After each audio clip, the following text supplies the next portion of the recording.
Hello! Once again, ako nakakaya naman, nakasando ako ngayon.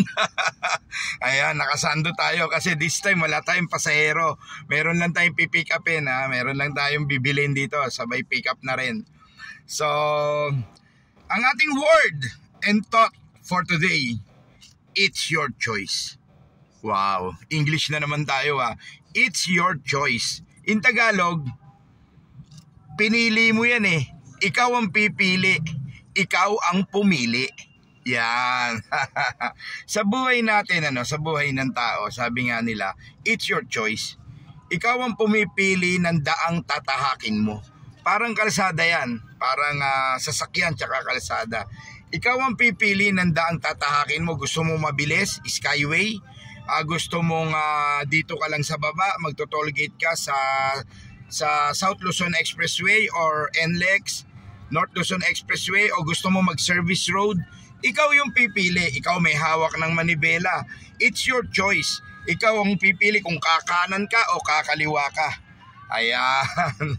Sabi nga nila, may kasabihan tayo, pag daw pinanganak ka na mahirap, o isinilang ka na mahirap, dukha, talagang walang-wala, hindi mo kasalanan yun. Biktima ka. Biktima ka ng kawalan, ng kahirapan. Pero, sabi rin nila, pagka lumaki ka o tumanda ka na mahirap pa rin, kasalanan mo na yun. Diba? Hindi naman natin nila lahat, pero almost. Diba? Halos lahat. Sinisisi nila politika, sinisisi nila yung gobyerno, sinisisi nila kung ano-ano. It's your choice. Ikaw pumipili ng buhay mo. Huwag mong isisi, huwag mong i-blame.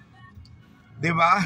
Kung pinanganak kang mahirap, hindi mo kasalanan yon. Pero kung isinilang kang lumaki ka, o kung pinanganak kang mahirap, hindi mo kasalanan yon. Tumanda ka at lumaki kang mahirap pa rin, kasalanan mo na yon. Ikaw ang pumili ng tinatahak mo, ikaw ang pumili ng dinadaanan mo. Ang buhay simple lang simple lang ang life Marami namang walang pinag-aralan, marami namang hindi nakagraduate, maraming hindi nakatapos.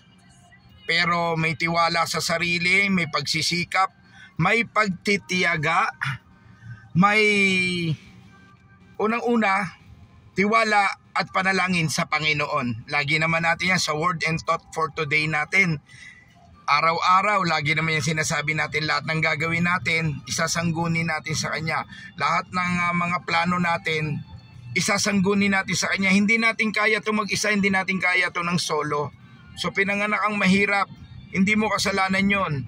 Pero lumaki kang mahirap, kasalanan mo na yon. Ibig sabihin, wala kang ginawa, Wala kang ginawang paraan, wala kang ginawang pagsisikap, at hindi ka tumawag sa Kanya, hindi ka nagtiwala sa Kanya. Dapat pagsasamahin mo yon. Work, work, work. Dream, mangarap ka, and work. But first of all, trust God. Siya yan. God bless and more blessings. Certified turista, lalaking walang pahinga. Always on the go, always on the move.